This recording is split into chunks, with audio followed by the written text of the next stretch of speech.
baina qulubina fa asbahna bi ni'matihi ikhwana. Asyhadu an la ilaha illallah wahdahu la syarikalah wa asyhadu anna Muhammadan abduhu wa rasuluhu la nabiyya ba'da. Allahumma salli wa sallim wa barik ala sayyidina Muhammadin wa ala alihi wa ashabihi ajmain, amma ba'd. Rabbi shrah li sadri wa yassir li amri wahlul 'uqdatam min lisani yafqahu qawli. Subhanaka la ilma lana illa ma 'allamtana innaka antal alimul hakim. Wala haula wala quwwata illa billahil aliyyil azim. Pertama sekali yang saya hormati Bapak Datuk Penghulu beserta seluruh perangkat Kampung Tanjung Limpat 1. Kemudian yang saya hormati Bapak Ketua MDSK beserta seluruh anggotanya. Yang saya muliakan Bapak Imam beserta seluruh perangkat keimaman yang ada di Kampung Tanjung Limpat 1 ini. Kemudian yang saya hormati dan yang saya muliakan alim ulama, cerdik pandai, tokoh masyarakat yang berhadir pada malam yang berbahagia ini. Kemudian yang saya hormati dan yang saya muliakan karena Allah, bapak-bapak, ibu-ibu, hadirin sidang jamaah yang dimuliakan oleh Allah Subhanahu wa taala. Puji sedalam syukur, alhamdulillah kita panjatkan kehadirat Allah Subhanahu wa taala, di mana atas segala limpahan rahmat, nikmat serta karunia yang masih Allah berikan kepada kita semua, sehingga kita bersyukur Bapak Ibu yang dimuliakan Allah, pada malam yang berbahagia ini kita semua masih diberikan kesehatan, masih diberikan waktu luang, sehingga alhamdulillah dengan seluruh kenikmatan yang Allah berikan itu, kita dapat berhadir berkumpul bersama di halaman masjid yang kita cintai ini dalam rangka memperingati maulidnya Nabi besar Muhammad sallallahu alaihi wasallam. Yang mudah-mudahan Bapak Ibu yang dimuliakan Allah, perayaan maulid yang malam ini kita rayakan, ini saya yakin dan percaya Bapak Ibu yang dimuliakan Allah, maulid ini kita laksanakan semata-mata karena kita ingin membuktikan cinta kita kepada Rasulullah. Karena kalau bukan karena cintanya kita kepada Nabi, ini saya yakin Pak, pasti maulid seperti ini gak akan dilaksanakan di kampung kita. Maka saya gak bahas hukum, karena kalau bahas hukum tentang maulid ini sekarang ini berbeda-beda pendapat ustadz dan para ulama. Kadang-kadang ada ustadz mengatakan maulid ini bagus, sunnah. Kenapa? Karena ini adalah bagian dari syiar agama. Tapi nggak jarang Bapak Ibu yang dimuliakan Allah, ada ustadz sekarang mendakwahkan bahwa maulid ini bid'ah. Kenapa bid'ah? Karena maulid ini di zaman Nabi nggak ada. Setiap sesuatu yang nggak ada di zaman Rasul itu namanya bid'ah. Setiap bid'ah sesat, setiap yang sesat masuk neraka. Maka saya kalau jumpa sama ustadz kayak gini, saya bilang muka dia pun bid'ah juga sebenarnya. Kenapa ustadz? Karena muka dia pun di zaman Nabi nggak ada. Maka maulid ini Bapak Ibu yang dimuliakan Allah, alhamdulillah kita laksanakan ini semata-mata karena bukti cinta kita sama Rasul. Itu makanya begitu datang 12 Rabiul Awal Pak, itu hampir setiap daerah mengadakan maulid. Sama di tempat kita, alhamdulillah di tempat kita tradisi masih ada. Siang kenduri maulid, baru malamnya dengar ceramah Pak Ustadz.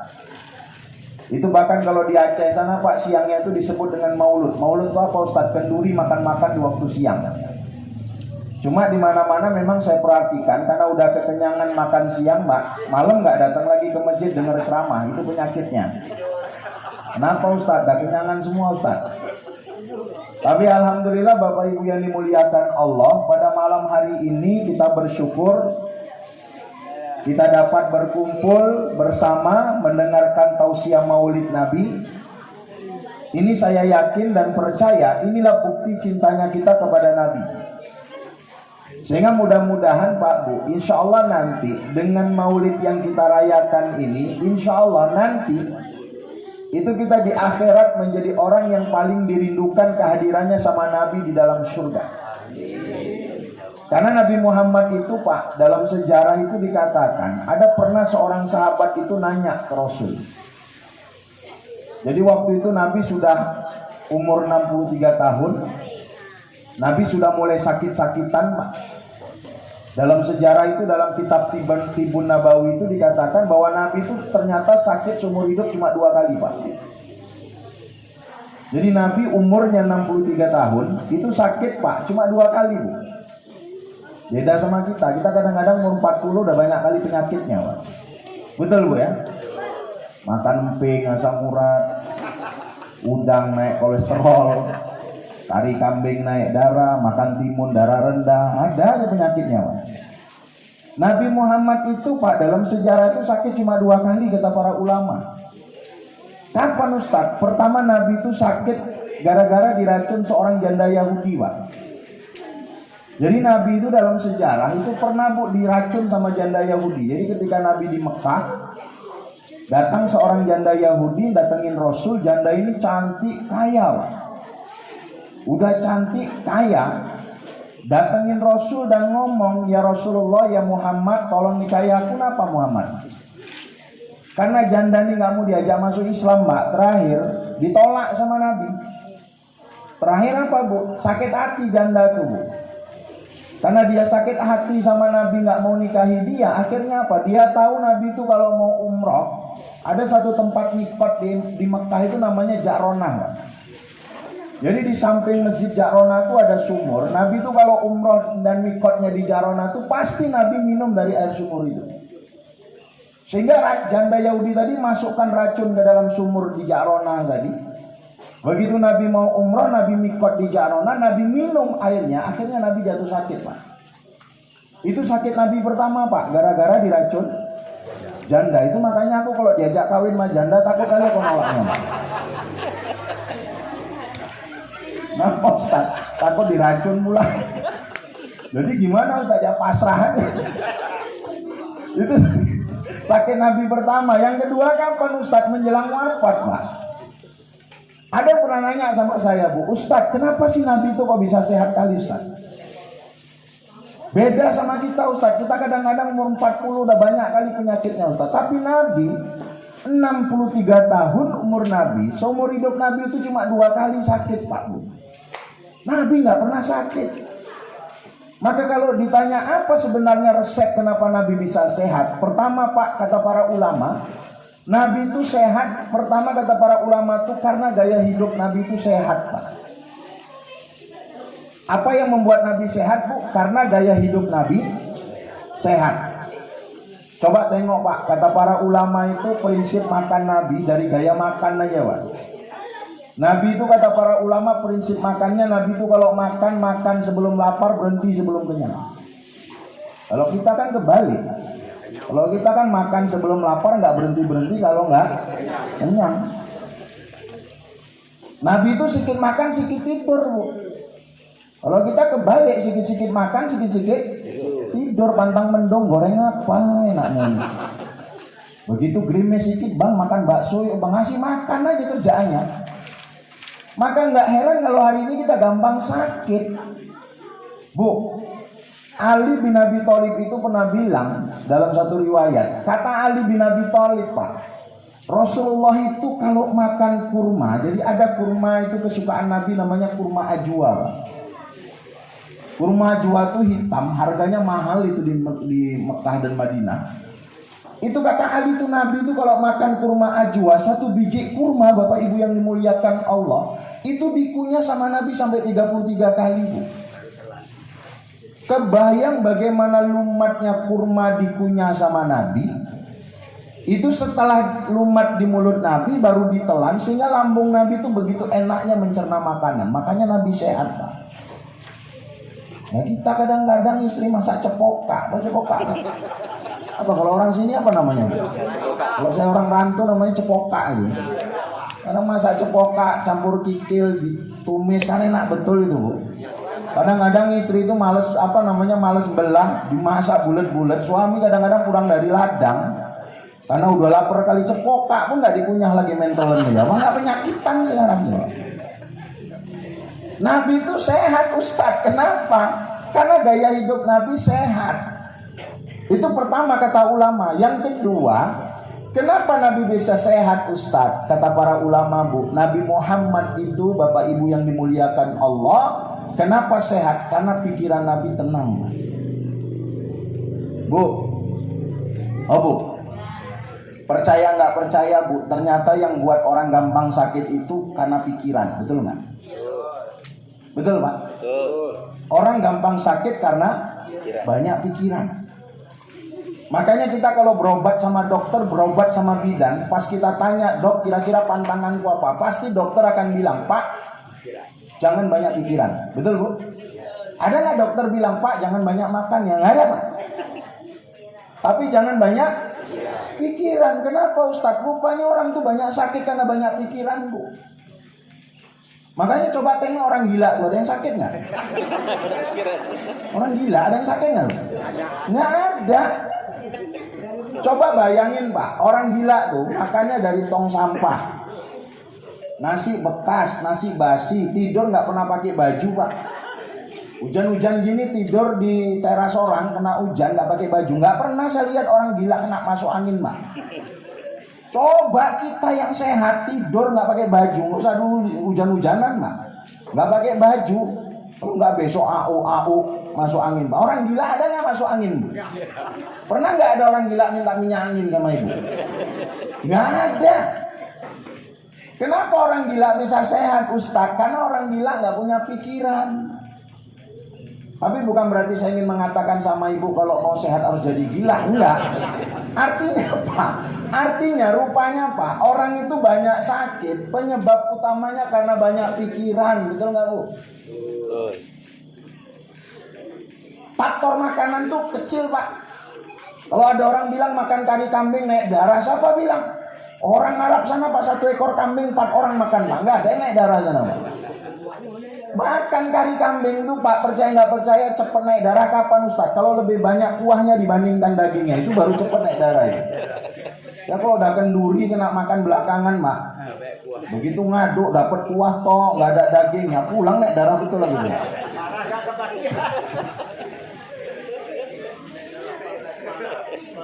Nah ternyata Nabi itu, Bapak Ibu yang dimuliakan Allah, kenapa bisa sehat, Ustaz? Karena Nabi itu nggak banyak pikiran. Kenapa Nabi nggak banyak pikiran, Ustaz? Karena prinsip hidup Nabi itu luar biasa, Pak. Nabi itu ngajarin sama kita. Kata Nabi, kalian kalau mau bahagia, kata Rasul, karena kalau bicara bahagia ini kan beda orang beda bahagianya, betul nggak, Bu? Kalau saya tanya sama bapak-bapak, kadang-kadang saya tanya tuh, Pak, menurut bapak bahagia itu apa? Oh, Ustaz, bahagia itu kalau punya istri cantik, Ustaz. Saya bilang, siapa bilang punya istri cantik bahagia? Buktinya berapa banyak suami punya istri cantik nggak tenang hidup di rumah.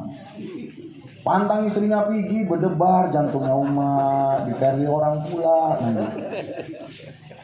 Istrinya nggak pulang takut. Coba kalau bininya jelek, seluruhnya dia Pak. Nggak pulang-pulang bersyukur, dia sujud syukur, dia alhamdulillah. Kenapa nggak dari dulu kau nggak pulang, dek? Rupanya punya istri cantik nggak menjamin bahagia. Ada ibu-ibu saya tanya, Bu, menurut ibu bahagia itu apa? Punya suami ganteng, Ustaz. Siapa bilang? Berapa banyak istri punya suami ganteng nggak nyenyak tidur di rumah? Betul nggak, Bu? Nggak nyenyak. Suami pergi takut, suami pergi kerja, pas ngelewat rumah janda baru cerai pulang, berdebar. Tapi coba kalau suaminya jelek, tenang, wawa tuh. Ternyata punya suami ganteng nggak menjamin bahagia. Ada orang saya tanya, Pak, bahagia itu apa, Bapak Ibu? Ada yang jawab, Ustaz, bahagia itu kalau punya duit, punya harta banyak, Ustaz. Siapa bilang? Orang kaya tuh jangan bapak pikir, ibu pikir hidupnya tenang bahagia, enggak. Tidur aja orang kaya pening pak. Orang kaya tuh mau tidur aja pak pening. Karena di rumahnya banyak harta, banyak aset, banyak barang. Itu orang kaya tuh saking takutnya maling masuk dibuat pagar gede. Gak cukup pagar beton, tambah besi. Orang kaya tuh mau tidur aja ribet. Asal mau tidur mikir dulu jendela udah tutup belum, pintu udah digembok belum, pagar udah dirantai apa belum. Bahkan kadang-kadang ada orang kaya itu pak bu, saking takutnya maling masuk dipasang CCTV setiap sudut rumah. Kemarin di Rantu dekat rumah saya kejadian pak, ada orang kaya itu saking takutnya maling masuk setiap sudut rumah pasang CCTV pak. Begitu maling masuk yang dicuri CCTV-nya semua pak.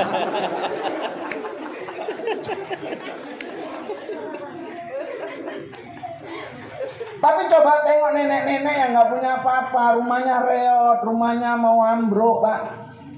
Nenek tuh hidupnya simple, tenang. Tidur panas, dia buka jendela supaya masuk angin. Pintu gak ditutup, gak mikir nenek tuh. Kenapa? Karena nenek tuh sadar. Kalaupun maling masuk ke rumah dia, nyesel maling masuk rumah dia, itu aja pak. Capek ngobrak-ngabrik maling apapun gak dapat, mau diculik nenek-nenek. Rupanya pak, bahagia itu apa Ustaz? Bahagia itu kata Nabi, ketika kita pandai bersyukur dengan nikmat Allah, maka syukur itu membuat orang bahagia. Maka kenapa Nabi bisa sehat Bapak Ibu yang dimuliakan Allah? Karena prinsip hidup Nabi itu luar biasa pak. Nabi itu ngajarin sama kita dalam satu hadis. Apa yang diajarkan Nabi? Kata Nabi, urusan dunia kalau kalian mau bahagia, hidup kalian mau tenang, hidup kalian gak banyak pikiran, maka kata Rasulullah, berprinsiplah, hiduplah kata Nabi, urusan dunia jangan nengok ke atas, tapi tengok ke bawah. Urusan dunia jangan nengok ke atas, tapi tengok ke bawah. Kenapa Ustaz? Karena ketika urusan dunia kita suka nengok ke atas, Bapak Ibu yang dimuliakan Allah, percaya bu, sebanyak apapun nikmat dikasih Allah, kita gak pernah bersyukur pak. Itu kenapa filosofinya orang sholat disuruh nengok tempat sujud pak. Betul bu? Orang sholat disuruh nengok tempat. Artinya apa? Nabi mau ngajarin kita nih urusan dunia jangan nengok ke atas, tengok ke bawah. Karena orang kalau urusan dunia suka nengok ke bawah, Bapak Ibu yang dimuliakan Allah, percaya bu, sekecil apapun nikmat dikasih Allah pasti disyukuri. Tapi kalau nengok ke atas nggak pernah bersyukur pak.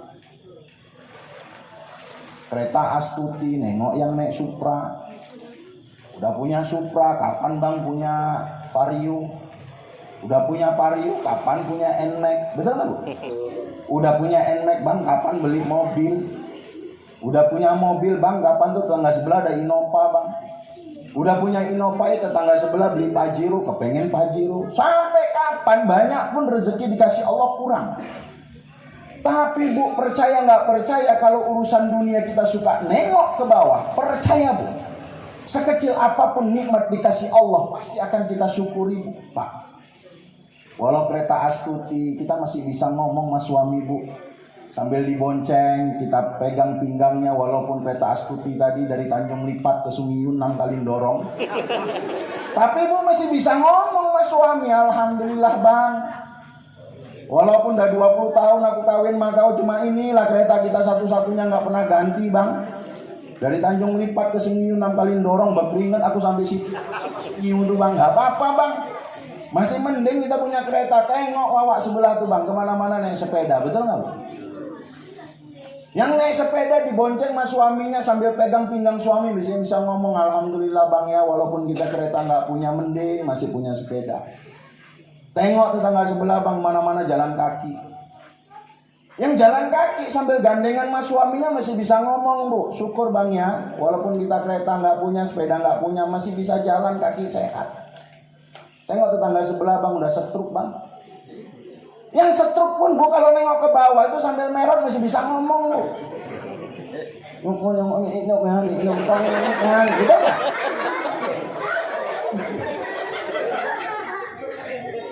Nah kalau urusan dunia kata Nabi suka nengok ke bawah, percaya Pak Bu, sekecil apapun nikmat dikasih pasti akan kita syukuri, betul nggak Bu? Maka Nabi sehat. Kenapa Nabi sehat Ustadz? Pikiran Nabi tenang. Makanya Nabi Muhammad itu sosok manusia mulia.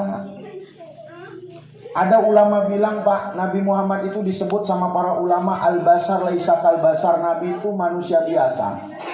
Nabi itu pada hakikatnya sama kayak kita Pak. Karena kita lapar, Nabi juga lapar. Kita haus, Nabi Muhammad juga haus. Makanya disebut dengan al-basar. Kita ini manusia ini disebut dengan al-basar. Jadi manusia itu kan makhluk itu diciptakan Allah 3. Ada malaikat. Malaikat itu apa Ustaz? Dikasih Allah akal tapi nggak punya nafsu. Maka malaikat itu kalau disuruh sujud terus Pak. Disuruh berzikir terus malaikat. Nggak pernah nolak perintah Allah. Kenapa Ustaz? Karena malaikat cuma punya akal, nggak punya nafsu. Ada makhluk kedua, mana Ustaz? Binatang. Binatang ini kayak mana Ustaz? Kebalikan malaikat. Punya nafsu, nggak punya akal. Makanya kambing tuh nggak tahu dia bunga mahal Bu. Kambing tuh nggak tahu dia punya siapa, boleh dimakan apa nggak, asal nampak dia bisa dimakan, diembat sama kambing. Kenapa Ustaz? Karena kambing nggak punya akal, yang punya nafsu. Makanya kalau ada kambing makan bunga ibu yang mahal, kemudian ibu binatang lalu nggak ada otak, yang salah siapa Pak? Yang salah ibu, udah tahu kambing nggak punya otak dibilang. Kenapa Ustaz? Karena memang kambing itu diciptakan Allah, binatang itu nggak punya akal, yang punya nafsu. Tapi manusia ini disebut dengan al-basar. Kenapa Ustaz? Karena manusia diciptakan Allah punya akal, punya nafsu. Akal untuk mikir, nafsu supaya hidup jadi enak.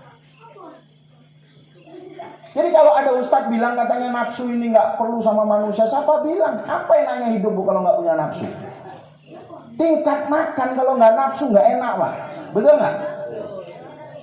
Makan nggak nafsu makan aku, nggak enak makan. Istri kayak artis tapi nengok nggak nafsu, enak apa? Enggak. Suami ganteng Bu, wah putih dong mancung, tapi nengok nggak nafsu, enak nggak Bu? Enggak. Nafsu supaya manusia bisa hidup bahagia, bisa tenang. Nah, kata ulama, ada ulama mengatakan Nabi Muhammad itu al-basar laisa kal basar. Nabi Muhammad itu manusia biasa sama kayak kita. Tapi kata para ulama Nabi Muhammad itu laisa kal basar, tapi nggak sama kayak manusia. Betul kita lapar, Nabi lapar. Cuma yang membedakan kalau kita bentar-bentar lapar, Nabi itu laparnya sekali aja. Bu, oh Bu, kita berkeringat. Nabi Muhammad berkeringat juga nggak Bu? Berkeringat Pak. Dalam riwayat keringat Nabi itu punya keringat juga. Cuma Nabi itu al-basar laisa kal basar. Kita keringetan, Nabi juga keringetan. Tapi keringat kita sama keringat Nabi nggak sama. Keringat Nabi itu Pak Bu, Aisyah dalam riwayat keringat Nabi itu bau kasturi Bu. Makanya Siti Aisyah itu Pak paling suka dia kalau Nabi pulang dari satu tempat, karena Arab itu kan panas. Nabi itu kalau pulang dari satu tempat badan Nabi berkeringat, itu Aisyah tuh Bu paling suka kali dia. Ini kalau bisa Ibu amalkan ini.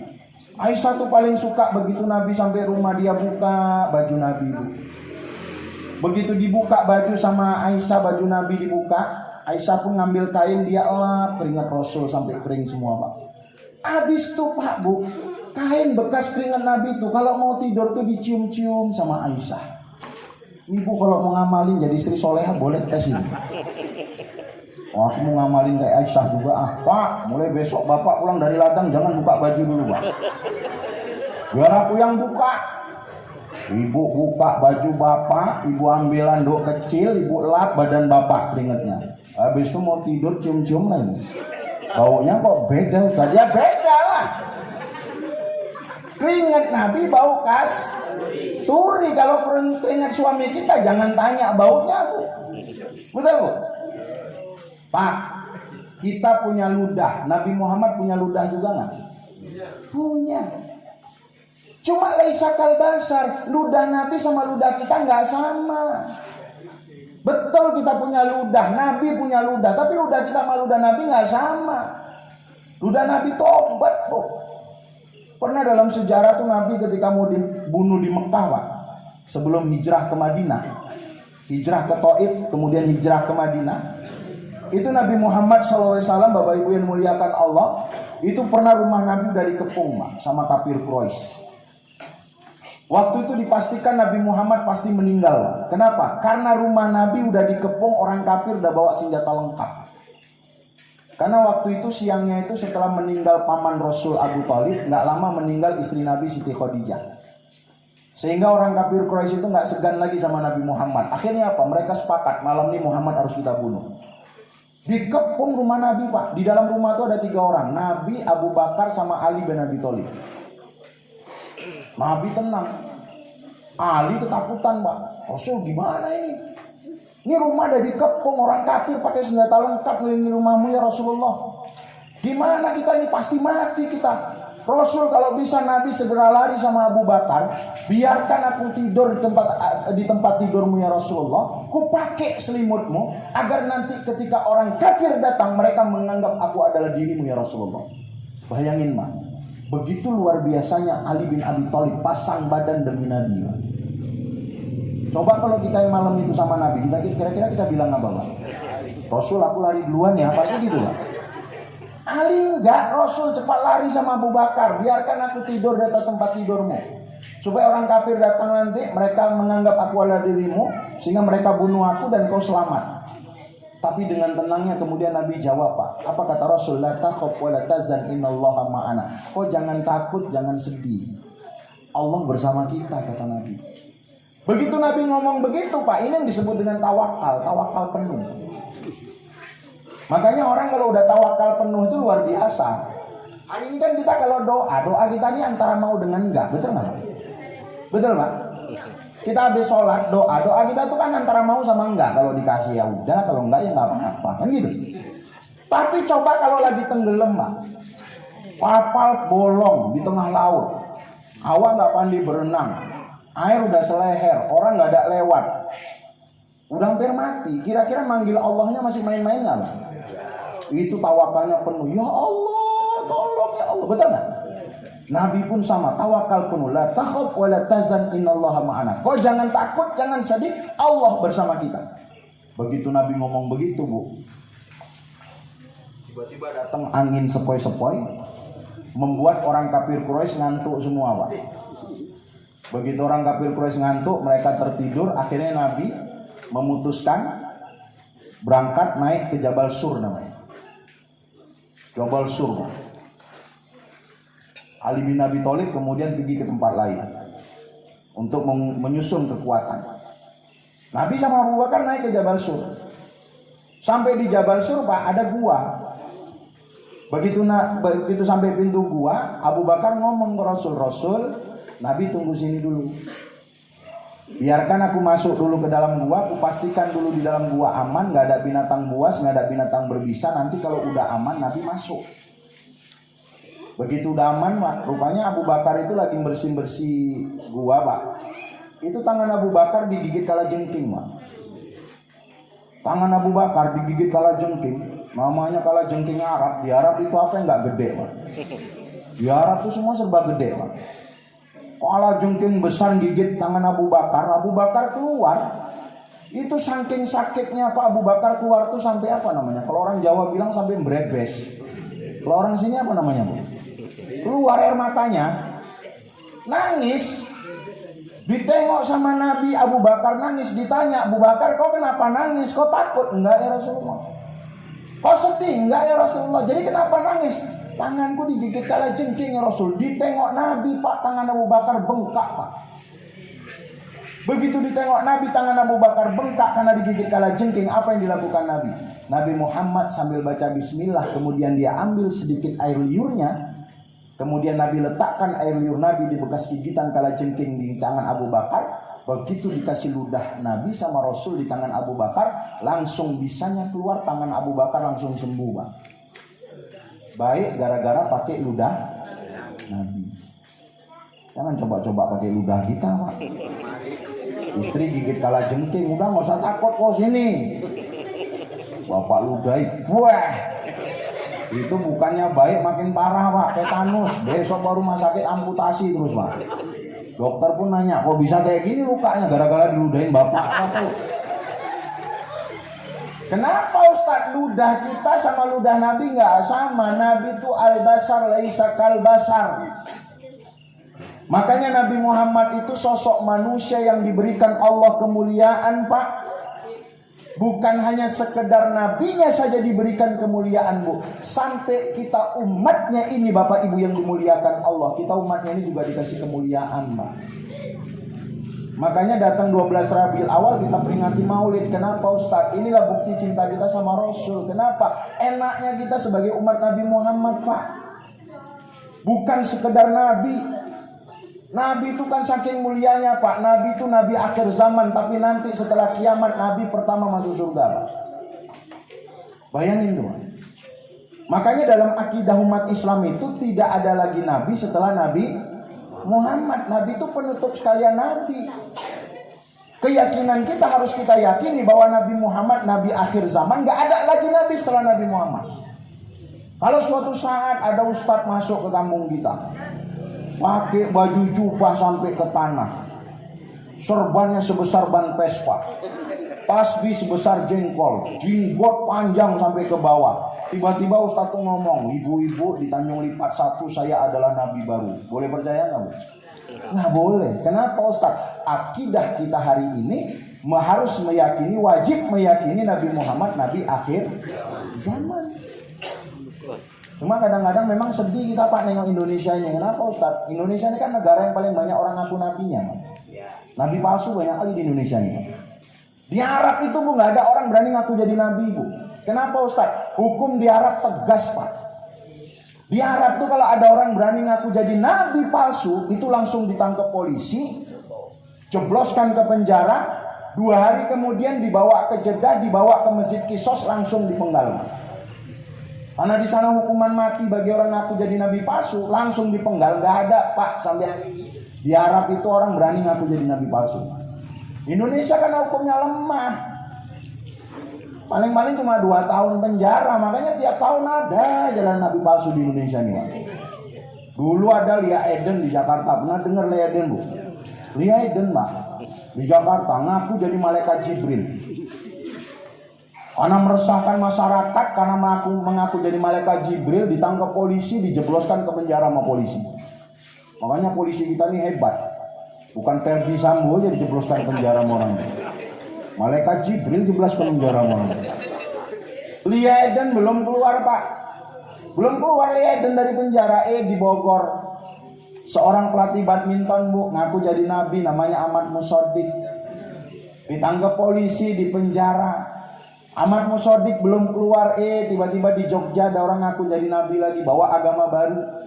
Namanya agama Jasun, agama Jawa Sunda. Nama nabinya Ngatimin Bu. Betul.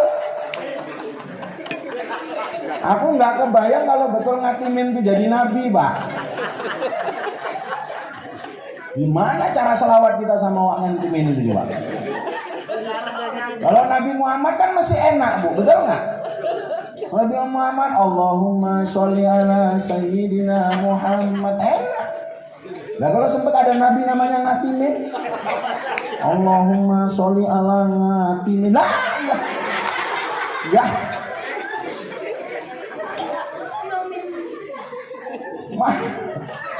Makanya Pak, ada yang pernah nanya sama saya, Ustadz, kenapa sih Nabi dan Rasul itu kok kebanyakan diturunkan di Arab Ustadz?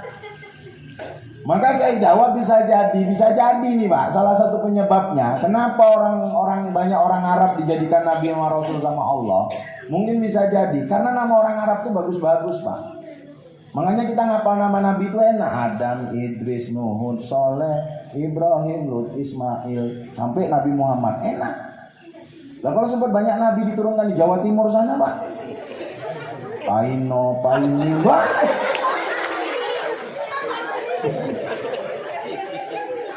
Awak yang ngajak nama Nabi itu Pak. Nama saya Riswanto Bu. Jangankan jadi Nabi, jadi Ustadz aja nggak level namanya Pak. Saya kemarin pernah ceramah di IDI Pak. IDI itu kita orang Aceh semua. Orang Aceh itu kan fanatik. Begitu pembawa acara kata mulai penghormatan, yang kami muliakan Al-Mukarram wal Muhtaram Tengku Riswanto. Lemes semua orang dengarnya. Gak yakin sama awak namanya. Nabi penutup sekalian Nabi, Bapak Ibu yang dimuliakan Allah, Nabi Muhammad tuh nanti Pak setelah hari kiamat menjadi manusia yang paling pertama masuk surga Pak. Dan hebatnya lagi Bu, bukan hanya Nabi Muhammad yang dikasih kemuliaan, kita umatnya pun dikasih kemuliaan. Saking mulianya kita umat Nabi Muhammad Bu. Kata Syekh Muhammad Alawi Al-Maliki itu, kita ini dikasih syariat namanya Adatul Iktisar. Apa itu Adatul Iktisar Ustaz? Syariat yang mudah, yang cuma Allah berikan sama Nabi Muhammad, sama Nabi lain gak dikasih Pak. Contoh, taubat kita umat Nabi Muhammad ini paling gampang Pak. Betul gak? Umat Nabi Muhammad taubatnya paling gampang. Dosa sebanyak apapun Pak, walaupun maksiat kita banyak, kita buat dosa dari mulai lahir sampai meninggal Pak. Selapan nanggep keyboard sama kuda kepang, pas sunat kuda kepang lagi, kawin keyboard lagi, pas meninggal pun gak dikenduriin. Dari mulai lahir sampai kita mau meninggal, itu sebanyak apapun dosa kita lakukan, cukup istighfar kepada Allah, berjanji tidak mengulangi perbuatan itu. Percaya Pak, dosa sebanyak apapun pasti akan diampuni sama Allah. Sampai Nabi mengatakan dalam satu hadis, innallaha yaqbalu taubatal abdi ma lam yughargir. Allah akan tetap menerima taubat seorang hamba sampai batas gorgoroh. Artinya apa? Sebelum ruh sampai di tenggorokan Pak, ujiannya juga berat. Hari Sabtu gak boleh ngambil ikan, tapi pas hari Sabtu itu ikan keluar ke permukaan laut dan sungai. Mau diambil dosa, gak diambil ikan yang ngejek-ngejek. Tangkep aku kata ikannya. Terakhir ada 3 orang pemuda Pak, orang Bani Israel, kampung begitu besar, 3 orang pemuda. Mereka gak open dengan larangan Allah. Mereka pergi ke laut, mereka ambil ikan di hari Sabtu. Begitu mereka pulang ambil ikan, apa yang dibilang Allah dalam Al-Quran Pak? Allah katakan di dalam Al-Quran, qiradatan khashi'in. Satu kampung Bani Israel Pak langsung dikutuk sama Allah jadi monyet semua. Itu Quran yang ngomong Pak. Umat Nabi Musa cuma sekali melanggar perintah Allah, nggak boleh mancing di hari Sabtu, dilanggar, dikutuk jadi monyet Pak. Saya tanya, di Tanjung Lipatnya ada nggak satu dusun jadi monyet semua? Gara-gara ada yang main judi situ Pak? Nggak ada. Walaupun zaman togel dulu merajalela, nggak ada yang jadi monyet Pak. Zaman togel itu kan orang gila semua, betul nggak? Ulang wirid, nyenterin jalan, pikir apa, takut kesandung batu, rupanya nyari kodok. Dapat kodok, tengok, ada nomornya, catet, pasang. Pak Imam pulang dari masjid bukan cari tanya hukum, tanya Pak Imam, mimpi mana tadi malam? Pak Imamnya pun lu, aku mimpi kayaknya mimpi naik kuda. Sampai rumah kuda nomor sekian, Pak Imam nomor sekian, kali-kali keluar nomor, pasang nembus pula itu. Di Rantau pernah kejadian pas musim togel dulu Pak. Ada nenek-nenek naik becak Pak. Masuk paret becaknya. Itu yang sedihnya Bu, orang banyak datang tapi bukan nolongin neneknya. Ngapain Ustaz nyatet BL-nya Pak? Kenapa Ustaz kok dialam?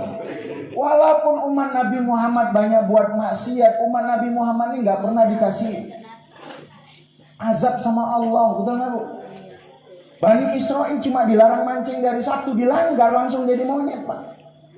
Umat Nabi Muhammad mau kayak mana dosanya, maksiat sebesar apapun Allah gak pernah kasih azab. Makanya dulu saya kalau dengar ceramah Ustaz, waktu tsunami 2004 di Banda Aceh, ada Ustaz bilang tsunami itu azab, gerem kali kok nengoknya.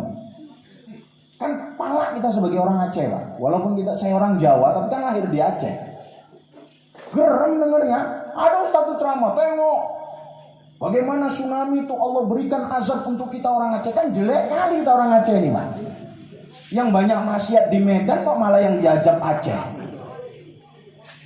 Saya bilang Ustaz itu bukan azab. Lalu kalau bukan azab apa itu? Bencana begitu besar kalau bukan azab apa? Saya katakan itu cuma musibah. Dan di balik musibah yang Allah berikan itu banyak hikmah Allah kasih sama kami rakyat Aceh. Coba tengok Pak, hikmah di balik musibah tsunami. Gara-gara tsunami 2004 Aceh jadi damai, betul nggak? Karena pasca tsunami orang nggak mau ngalah, pemerintah mau ngalah, ketemu di Helsinki damai. Sampai hari ini enak kita hidup di Aceh. Coba kalau nggak tsunami, kalau nggak sampai hari ini aku pun takut ceramah kemarin. Betul Bu? Pasca tsunami damai. Gara-gara tsunami Pak, pemerintah pusat ngasih plot anggaran besar, bantuan banyak. Sampai dulu kita tuh punya program JKA, kaya miskin berobat gratis. Cukup bawa KTP, bawa KK, masuk rumah sakit, dirawat, pulang nggak bayar apa-apa. Nggak sanggup simpang bawa langsa nggak sanggup bawa Banda Aceh nggak sanggup diterbangkan ke Jakarta. Itu semua dibayar sama pemerintah Aceh. Sampai saya pernah ceramah Pak di Sarangjaya. Sarangjaya Pak, itu kan Sumatera Utara. Perbatasan Aceh Tamiang dengan Sumatera Utara. Tapi yang banyak tinggal di Sarangjaya itu orang Aceh Bu, suku Aceh.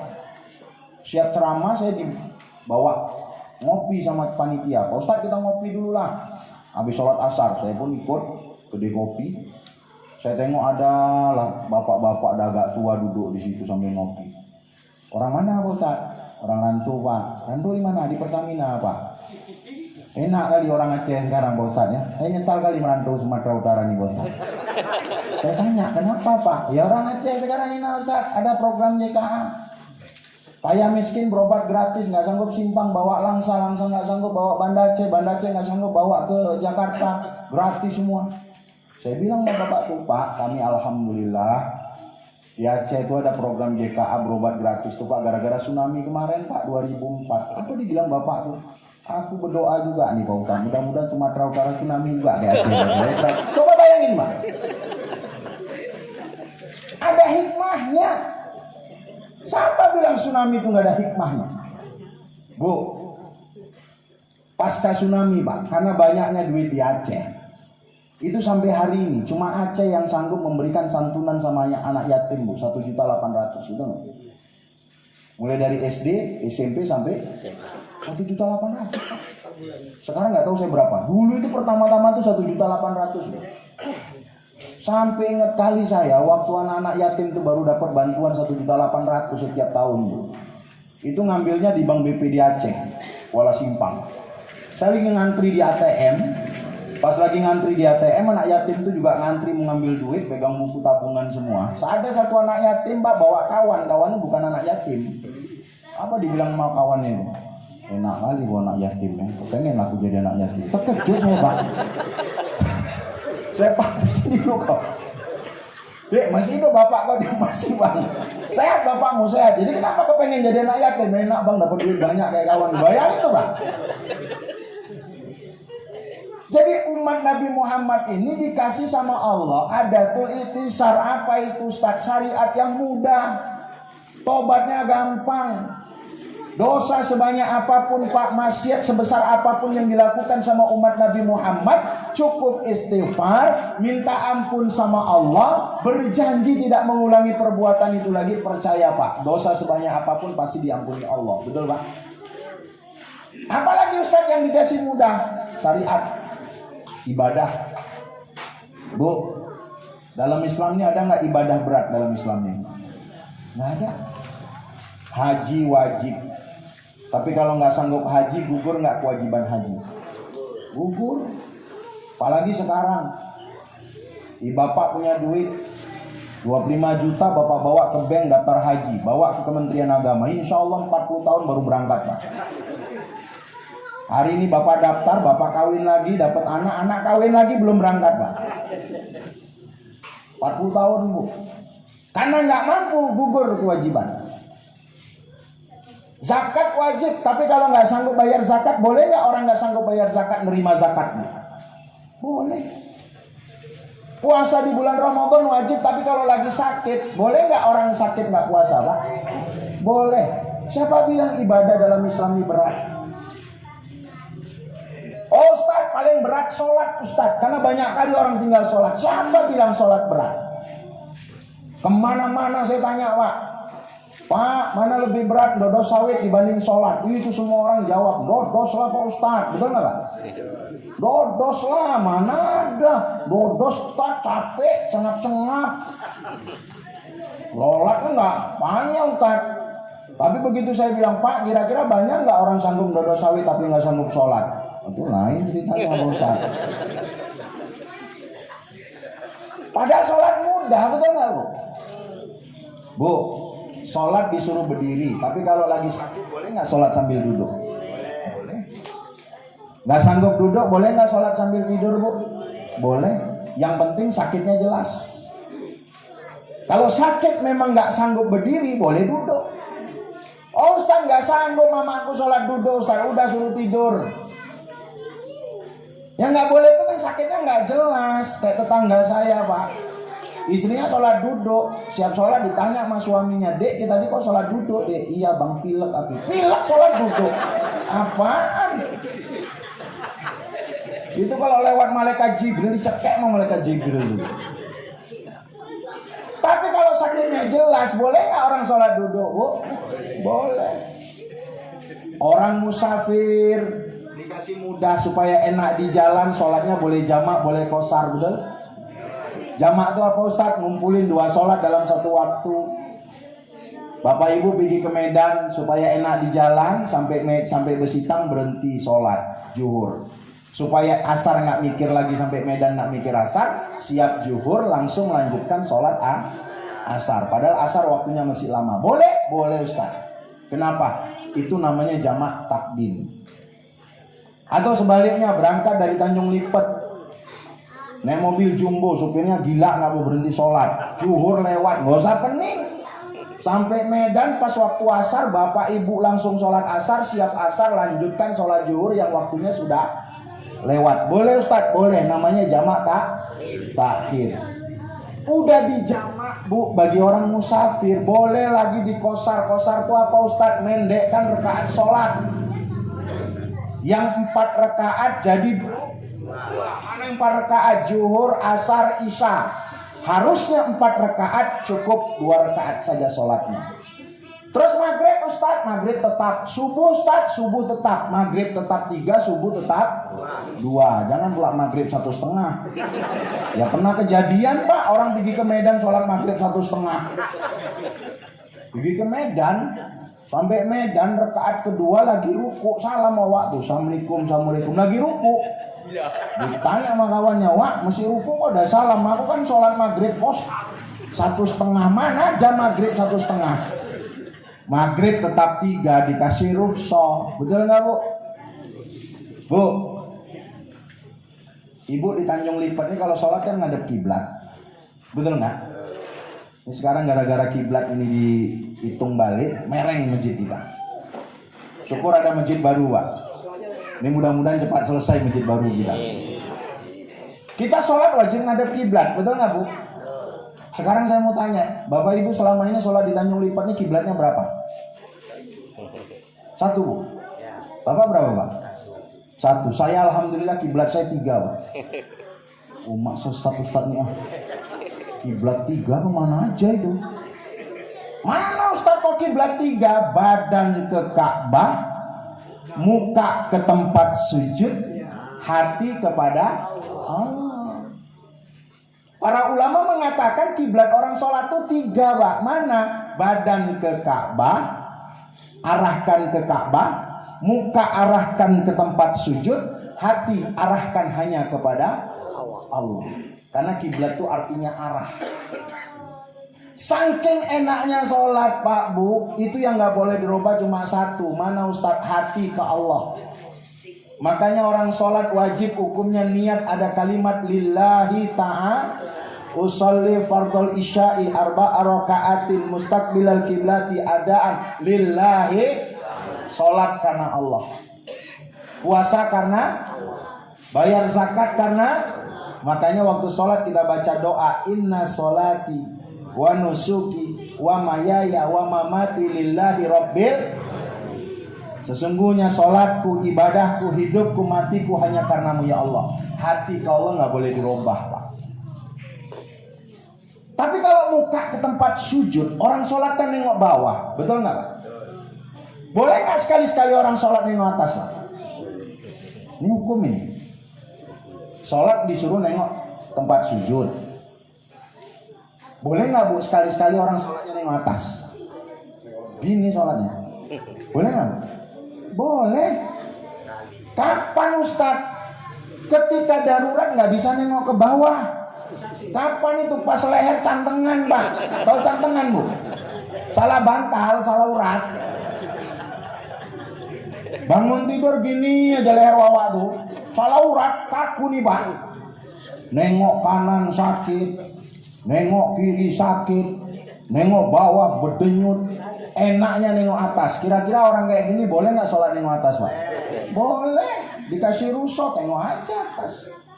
Cuma kalau sholat di masjid kasih tahu lah sama kawan, weh aku salah urat nih. Jadi aku sholat nengok atas ya. Jadi kawan tahu, jangan main diem-diem aja Pak.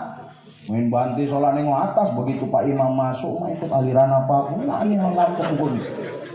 Dikasih rusak, siapa bilang sholat berat? Ibu sholat di rumah, tapi nyuruh sholat nengok tempat sujud, betul Bu? Ibu sholat di rumah, karena kata Nabi sebaik-baik sholat bagi perempuan adalah di rumah, dan laki-laki sholatnya di masjid. Kemarin ada ibu-ibu komplain sama saya, tunjuk tangan, Ustadz aku mau nanya Ustadz apa? Kata Ustadz perempuan disuruh sholat di rumah, betul. Laki di masjid, betul. Kenapa Islam kok nggak adil Ustadz? Nggak adil Bu. Orang laki di masjid dapat 27 Ustadz. Awak di rumah cuma dapat 1, enak kali orang laki itu Ustadz.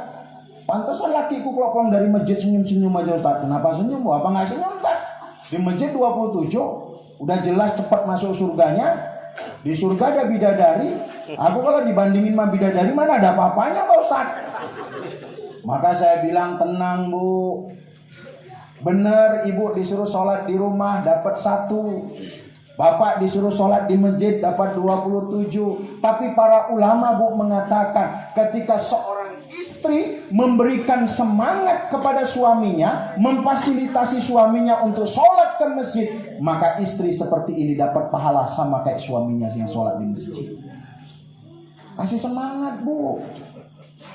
Bang, aku kalau nengok abang ke masjid kayak mudah balik Bang. Mak laki pun cekrek berangkat masjid.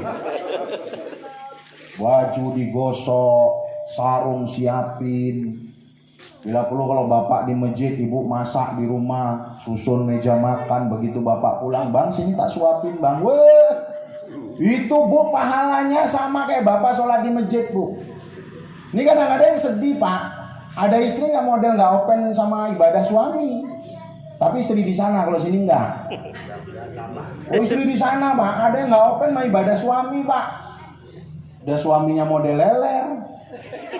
Suaminya suka naruh sarung di atas pintu kamar. Pas suaminya ke ladang, istri lagi bersih-bersih, sarung diambil ganti rok dia. Pas waktu Jumat udah terlambat, buru-buru suaminya langsung nggak ada cerita, langsung ngambil tadi di atas pintu, taruh di pinggung. Begitu punggung nengkol kereta berangkat ke masjid. Sampai masjid pas make kok kayak gini sarung gue katanya. Ya gimana mau dipakai orang rok bininya di bawah? Pertanyaan saya yang salah siapa ini Pak? Istri yang nggak open sama ibadah suami. Padahal kalau ibu open sama ibadah suami, ibu perhatikan ibadah suami. Suami mau ke masjid fasilitasi, siapkan kebutuhannya. Bu, itu kata para ulama pahalanya sama ibu dapat kayak bapak sholat di masjid. Lalu kalau ditanya, Ustadz kenapa perempuan kok disuruh sholat di rumah? Kenapa Islam kok nggak nyuruh kami perempuan sholat di masjid? Karena Nabi takut. Pertama kata para ulama, kenapa Nabi nyuruh ibu sholat di rumah? Nabi takut kalau perempuan ke masjid jadi fitnah. Kenapa Ustaz? Pak, perempuan ini diciptakan Allah sebagai makhluk paling indah. Betul nggak Pak? Kulitnya halus, suaranya halus. Makanya perempuan nggak boleh azan. Karena kalau perempuan azan di masjid, orang ke masjid tapi bukan mau sholat, ngapain? Bini siapa yang azan itu, betul nggak? Wanita itu diciptakan Allah sebagai makhluk paling indah. Saking indahnya wanita, Bapak Ibu yang dimuliakan Allah, perempuan ini jadi godaan terbesar bagi kita laki-laki, Pak. Betul, Pak? Kita ini orang laki mau hebat kayak mana, Pak? Ada laki-laki hebat, dikasih duit nolak, dikasih pangkat nolak, kasih jabatan nolak, tapi begitu dikasih cewek cantik meleleh, Pak. Kenapa, Ustaz? Karena kelemahan laki-laki adalah perempuan. Kalau perempuan kelemahannya bukan laki, Bu. Apa, Ustaz? Duit. Beda. Betul nggak, Bu? Nggak percaya tak tes. Saya tes. Pak, seandainya Bapak dulu masih lajang punya 2 calon istri. Yang satu cantik kali, Pak. Hidung mancung, putih, bersih, tapi cerewetnya na'udzubillah min dzalik, Pak. Malam minggu diajak makan bakso dari Tanjung Lipat pergi ke Simpang 80.000 kata-kata. Habis kita cubit sama dia. Tapi cantik, Pak. Calon kedua kalem, pendiam, ditaboin diem aja. Tapi jelek. Kira-kira Bapak pilih yang mana, Pak? Yang cantik apa yang jelek? Cantik lah, Ustaz, biar aja cerewet. Yang penting cantik. Daripada kalem, pendiam, taboin diem aja, tapi jelek dia apa, Ustaz? Sekarang Ibu, Bu, seandainya Ibu masih gadis punya 2 calon suami. Yang satu gagah, gantung, perut sispek, hidung mancung, berotot, tapi miskinnya na'udzubillah min dzalik. Jangankan sepeda butut, radio busuk nggak punya dia. Tapi yang satu lagi hitam, pendek, gemuk, buncit, kuning lagi. Tapi naik Pajero Sport, Bu. Rumah di mana-mana. Duit ratusan juta. Lahan yang baru kena jalan tol 4 tempat. Bu, kira-kira Ibu pilih yang mana? Yang ganteng apa yang jelek? Jelek lah, Ustaz. Biar aja jelek, yang penting tuh, Pak. Percaya nggak percaya, Pak? Begitu luar biasanya Allah menciptakan manusia, paradigma berpikirnya aja beda, Pak. Maka kata para ulama, kenapa wanita disuruh sholat di rumah? Karena Nabi takut kalau perempuan ke masjid jadi fit. Nah, terus Ustaz, kalau kami mau ke masjid boleh nggak? Boleh. Tapi dengan catatan apa? Hindari fitnah. Bagaimana caranya? Kalau bisa ke masjid jangan dandan. Ini kadang ada mak-mak nih pergi ke masjid sholat tarawih pun persis pergi kondangan, Mbak. Pakai sedo, pincu, minyak wangi setengah botol. Begitu mampir masjid ngap cuma itu bini siapa wangi kali kayak gini. Itu yang nggak boleh. Jadi gimana, Ustaz? Ke masjid jangan dandan. Dari rumah udah pakai mukena. Jalannya jangan dimentel-menteli. Gimana, Ustaz? Ngengkang sikit biar nggak selera.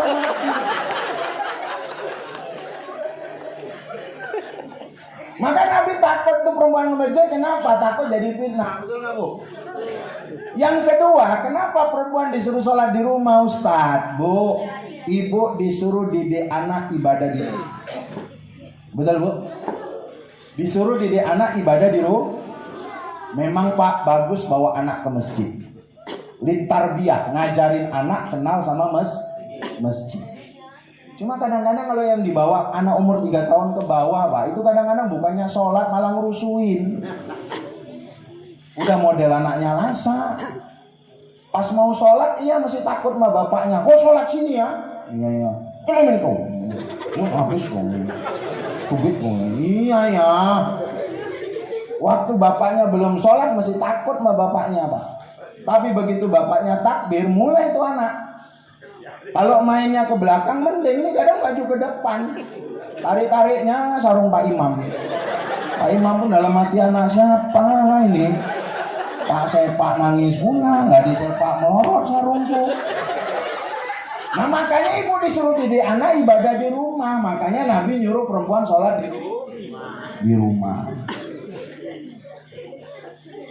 Yang ketiga kata ulama, kenapa? Oh, perempuan disuruh sholat di rumah dulu. Asbabul wurudnya, karena dulu ketika Nabi di Mekah, itu di Mekah itu lagi marak-maraknya penculikan dan pembunuhan wanita muslimah yang berangkat ke masjid. Jadi setiap ada wanita muslimah ke masjid, diculik sama kafir Quraisy, disiksa, dibunuh. Maka besoknya Nabi kumpulkan sahabat semua karena banyak wanita muslimah dibunuh waktu itu. Dikumpulkan sahabat, Nabi bilang sama sahabatku, mulai besok suruh istri kalian sholat di rumah. Dan kalian laki-laki wajib ke masjid. Mana laki-laki yang gak ke masjid, kata Nabi, bakar rumahnya, kata Nabi. Tegas, Pak. Oh, mampu Pak Datuk buat peraturan kayak gini, mantep juga ya. Mulai besok siapa gak mau bakar rumahnya. Besok Pak Datuk jemput polsek langsung.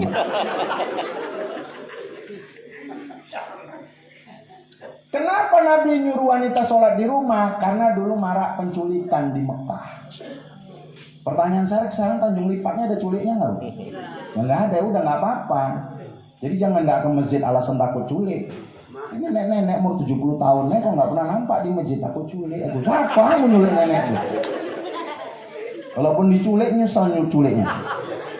Begitu buka goni lah, nenek-nenek, pikir anak gadis tadi, udah campak aja sungi tamiang. Bu, balik ke kiblat. Enaknya sholat disuruh nengok tempat sujud, betul Bu? Tapi ini posisinya ibu sholat di rumah, ibu bentang sejadah. Begitu ibu bentang sejadah, ibu takbir Allahu Akbar. Walaupun Nabi nyuruh nengok tempat sujud, tapi kondisinya lagi enak-enak sholat, Bu. Tiba-tiba di depan sana ada ular kobra. Nganga nengok ibu ular kobra tuh. Boleh nggak kira-kira sholat dilanjutkan tapi mata nengok kobra di sana? Boleh. Walau Nabi nyuruh nengok tempat sujud, tapi di depan ada bahaya. Kalau sholat bisa dilanjutkan, lanjutkan sholat. Mata tengok ke sana, mulut baca Fatihah terus. Ularnya maju, Ustaz, mundur sedikit. Yang penting nggak 3 kali berturut-turut, Pak. Yang batal itu kan kalau 3 kali berturut-turut. Ularnya ke kanan, Ustaz, ke kiri. Ular ke kiri, ke kanan. Ularnya makin dekat di mana, Ustaz? Ya udah jangan sok paten terus, Ustaz. Batalin sholat, lari. Boleh, Ustaz, boleh. Itu namanya muqtadol hal di dalam fikih. Ada yang lebih penting, sholat wajib, menghindari bahaya lebih wajib. Batalin sholat, usil ularnya, setelah itu ulangi sholat. Itu namanya muqtadol hal. Ini kadang-kadang ada Ustaz ngajarinnya enggak. Sholat itu menghadap ke Allah. Siapa yang lagi sholat ada ular, dia batalin sholatnya, berarti lebih takut dibanding ular dibandingkan Allah. Siapa yang sholat tiba-tiba banjir bandang, dia batalin sholatnya, berarti dia lebih takut sama banjir bandang dibandingkan Allah. Ini Ustaz jelebu namanya, Pak. Bahaya wajib dihindari. Batalin sholat, boleh Ustaz, boleh. Ulangi sholatnya. Muqtadol sama kayak Bapak lagi musim hujan gini nggak ke masjid sholat maghrib. Bapak sholat di rumah. Kebetulan di rumah sumur masih sumur cincin, Pak. Walem pula ini. Lagi sholat baru 1 rakaat, baru takbir Allahu Akbar. Istri ngambil wudhu, kepleset, jebur, Pak. Jebur. Tolong Bang. Pak, kira-kira mana dahulukan? Ngelanjutin sholat atau nolong istri dulu, Pak? Ya nolong istri lah. Jangan pasrah pula Bapak. Ya Allah, kuserahkan istriku hanya kepadamu, ya Allah. Bapak lanjutkan sholat. Siap salam, assalamualaikum, dek, apanya dek, nganga, ada bingung. Jadi gimana Ustaz? Batalin sholat, tolong istri dulu. Istri udah ditolong, baru ulangi sholatnya. Boleh Ustaz? Boleh, namanya muqtadol. Siapa bilang sholat berat, Bu? Maaf, sampai tingkat ngadep Ka'bah, itu wajib. Orang gak sah sholatnya kalau gak ngadep Ka'bah, betul gak? Karena Ka'bah itu kiblat kita. Tapi ketika dalam kondisi darurat, boleh nggak orang sholat nggak pas ngadep Ka'bah? Boleh. Kapan Ustaz sholat di atas kendaraan? Ibu bapak pergi umroh, naik pesawat dari Medan ke Madinah 8 jam. Jangan katrok sholat di atas pesawat cari kiblat. Saya pernah bawa jamaah umroh, Pak, malu-maluin aja bawanya. Padahal sebelum berangkat itu udah ada manasik umroh, udah saya jelasin, Pak, Bu, cara sholat di pesawat begini. Mungkin ibu tuh waktu saya ngajarin manasik tata cara sholat di pesawat, Dia menggunakan metode sami nawangan untuk Nabi Mencesna, sehingga nggak dengar. Begitu naik pesawat di Kuala Namu, Pak, terbang 3 jam, pilot ngumumin, Bapak Ibu, karena kita sudah berada di atas negara ini, jam menunjukkan jam sekian, Bapak Ibu sudah bisa melaksanakan sholat zuhur. Jamaah saya satu tuh buat malu aja, tunjuk tangan dia sama pramugari. Dek pramugari, boleh nanya enggak? Pramugarinya pun datang, titik. Ada apa, Bu? Ibu kan mau sholat. Terus, Bu, kiblatnya belah mana, Dek ya? Pramugarinya pun tahu belasan. Mereng mau waktu sholat, bilang sama pilotnya jangan belok-belok. Ya nggak bisa. Sholat di atas pesawat tuh kayak mana, Ustaz? Nggak bisa pas kita ngadep Ka'bah. Jadi Ustaz, sholat aja di bangku pesawat, pakai sabuk pengaman. Sholat sambil duduk, ruku isyarat, sujud isyarat. Kenapa? Darurat. Kapan lagi Ustaz? Sholat di boot. Ibu naik boot, kira-kira di boot sholatnya bisa pas ngadep kiblatnya, Bu? Enggak. Jadi gimana cara sholat di boot, Ustaz? Duduk ngadep ke depan. Sholat sambil duduk, ruku isyarat, sujud isyarat, Pak. Jangan kayak kawan saya, Pak. Saya pernah diundang ceramah ke daerah Kuala Serapuh, Tanjung Pura. Dari Tanjung Pura tuh dulu 6 jam naik boot, Pak. 8 kali muntah aku, Pak. Iya, 6 jam naik boot, 8 kali muntah. Mak lemes lutut saya sampai sana. Sebulan kemudian ditelepon lagi, Ustaz, di kampung sebelah mengundang Ustaz. Waduh, Pak, saya banyak kali jadwal di Aceh Tamiang ini. Padahal nggak ada jadwal, saya nggak sanggup aku muntahnya ke sana, Pak. Tapi sekarang alhamdulillah ada jalan darat. Jadi terakhir diundang kawan saya. Kawan saya orang Medan, dia naik mobil dari Medan ke Tanjung Pura, sampai Tanjung Pura dijemput naik boot pancing, Pak, boot orang mancing gitu. Yang jemput 2 orang Jawa pula yang jemput. Ustadznya naik, boot jalan. 2 jam perjalanan ustadznya bilang, Pak, saya mau sholat. Yang di belakang ngomong, gimana Ustadz, kita berhenti cari masjid atau gimana? Lanjut aja jalan, Pak, saya sholat di atas boot ini. Ustadznya tahu hukum, Pak. Ustadznya ambil wudhu sambil boot jalan, sholat di depan, sholat sambil duduk, ruku isyarat, sujud isyarat. Rakaat pertama aman, Bu. Rakaat kedua aman, Pak. Rakaat ketiga ribut di belakang. Kenapa ribut? Kebetulan di depan sunginya belok. Yang satu ngomong, piye ki? Orang Jawa. Kalau kita belok, sholat ustadznya batal, nggak ngadep kiblat lagi. Kalau terus nabrak nipah ini. Yang pegang setior, aku pun pening nih, belok apa terus? Ustadznya, Pak, dalam hati belok terus. Ya ustadz kan takut mati juga. Jangan dipikir ustadz nggak takut mati. Gua debat di belakang, Pak. Terakhir ada satu ngomong, ntar ya aku pikir-pikir, jangan lama-lama mikirnya, udah deket ini. Pak, Bu, begitu deket belokan, Pak. Nyeletuk satu orang di belakang. Ya udahlah, daripada sholat ustadznya batal, tabrak aja lah nipahnya. Karena ustadznya takut mati, Bu. Akhirnya ustadz tuh batalin belok. Boleh ustadz, boleh. Pak, kira-kira kalau belok, batal nggak sholat ustadznya? Enggak. Cuma yang jadi masalah, kalau yang di belakang nggak ada ilmunya, rusak. Betul nggak? Makanya dibilang Nabi, ibadah tanpa ilmu mardud, ditolak. Ibadah tanpa ilmu ditolak. Bu, oh Bu, pernah nggak kejadian di masjid kita lagi sholat imamnya hilang, Bu? Pernah kejadian nggak? Lagi sholat imamnya hilang. Di Banda Aceh pernah kejadian, Pak. Kawan saya sambil kuliah jadi nazir masjid di Banda Aceh. Salah satu masjid di Banda Aceh. Kebetulan masjidnya dekat Polda itu, musola kecil gitulah, masjid kecil. Kawan saya nazir di sini. Begitu waktu zuhur, kawan saya azan, selesai azan sholat sunnah qomat, Pak. Begitu qomat, jamaah belum ada, cuma ada satu bapak-bapak. Kawan saya langsung bilang, Pak, Bapak imam. Bapak tuh langsung ngomong, Dek, Bapak nggak pernah jadi imam, dia nggak bisa. Nggak apa-apa, Pak. Saya kebetulan udah azan, udah qomat, nggak mungkin saya imam lagi. Bapak jadi imam, bapak nggak pernah jadi imam. Orang kalau nggak pernah jadi imam disuruh jadi imam lain, Pak. Bapak nggak pernah jadi imam loh, Dek. Nggak apa-apa, Pak. Sekalian belajar. Nanti kalau salah saya bantu lah, Pak. Oh, bapak tuh karena jamaah cuma satu, masih pede, Pak. Semangat, maju bapak tuh. Oh, mah gitu. Baru pertama jadi imam, gak ya udah ke Imam Masjidil Haram. Rapatkan sop dan barisan. Padahal jamaah cuma satu.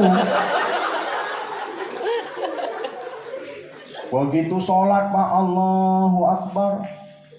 Pas ruku, rekat pertama nengok ke belakang imamnya masih satu, aman. Lanjut sholat. Rakaat kedua, pas ruku nengok belakang, Pak, udah satu baris, kok jadi banyak gini dalam hati dia. Oh, mulai gemeter, Pak. Rakaat ketiga pas ruku nengok belakang makin banyak, Pak. Udah nggak sanggup gemeternya, pas sujud lari dari pintu samping imamnya. Ini jamaah lagi sujud semua, Pak.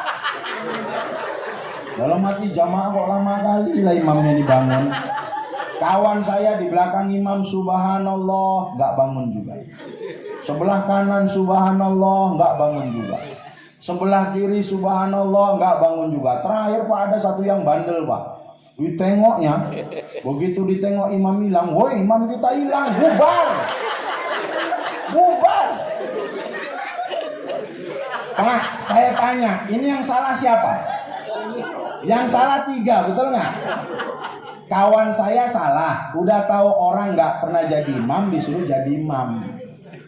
Jadi imam ini bukan gampang, Pak. Makanya dalam fikih itu ada tata cara memilih imam. Kalau makmum nggak ada tata cara, siapapun boleh jadi makmum, betul nggak? Tingkat jadi imam, Pak, itu ada tata caranya. Harus yang fasih, tahu hukum agama. Yang sengok aja nggak boleh jadi imam. Ngomong aja nggak jelas, apalagi jadi imam. Makanya katanya bapakmu sakit amga mendingan. Meninggal innalillah, mendingan. Bilang mendingan, mendingan.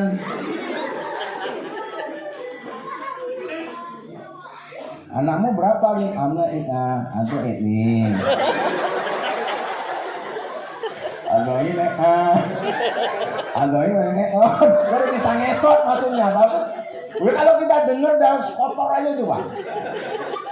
Makanya jadi imam nggak sembarangan. Kawan saya salah, orang nggak pernah jadi imam disuruh jadi imam, betul, Pak? Salah. Imamnya salah yang kedua. Kenapa? Belum siap, lari duluan. Yang lebih salah, Pak, Bu, siapa yang ketiga? Yang nengok imam hilang.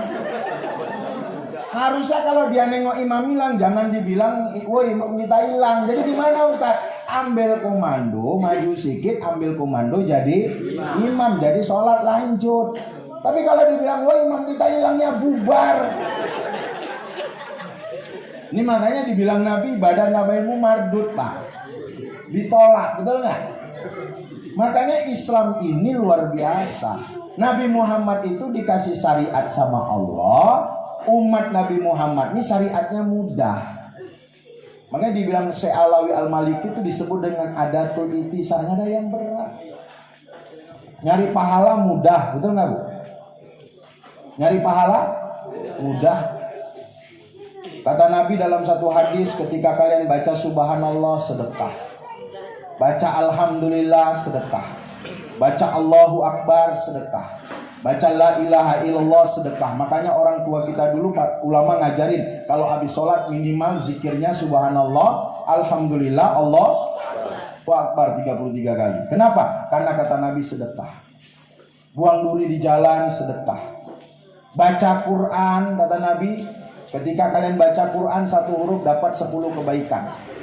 Tidak aku katakan alif lam mim itu satu huruf, tapi alif satu huruf, lam satu huruf, mim satu huruf. Baru baca alif lam mim, Mbak. Alif lam mim ibu baca udah dapat 30 pahalanya. Ibu di sini ada yasinan nggak? Hari apa, Bu? Kamis. Pernah nggak ibu hitung berapa huruf yasin? Nggak pernah hitung, bukan? Ribuan, Mbak. Berapa banyak ibu dapat pahala setiap hari Kamis pas baca yasin? Setiap huruf dapat 10. Berapa ribu huruf dalam surat yasin tuh? Kalikan 10. Banyak, luar biasa pahala. Cuma gitu memang dalam Islam ini, dapatnya gampang, habisinya juga gampang. Pas baca Yasin ya kali 10 banyak. Kadang baru pakai selop udah habis lah. Baru mau pakai selop mau pulang udah habis. Kontong Yasin ya. Nah, telurnya bagi 4. Oconya nggak ada. Tapi 2 piring habis juga lah. Habis. Padahal dapat pahalanya mudah. Enaknya dalam Islam ini Pak. Makanya apalagi kalau kita bicara sedekah. Sedekah ini kan luar biasa. Makanya ujian paling berat itu sedekah. Kenapa Ustaz? Dalam surat Al-Munafikun itu sampai Allah tuh ngomong begini, wa anfiqu mimma razaqnakum min qabli ayyatiyahumul maut.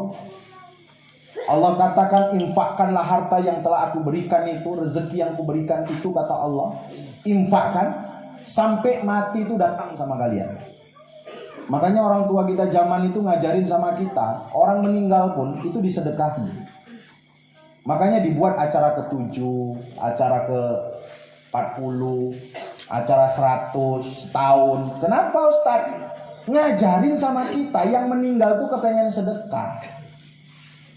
Karena Allah bilang dalam surat Al-Munafikun itu, infakkan harta yang telah aku berikan sampai mati itu datang. Berarti sedekah itu disuruh sampai mati. Kenapa? Karena orang yang mati itu, kata Allah, fayaqulu, orang mati itu, orang meninggal itu akan mengatakan ke Allah. Jadi pada saat ruh kita dicabut sama malaikat Israel, Pak, ruh kita ngomong ke Allah, Bu.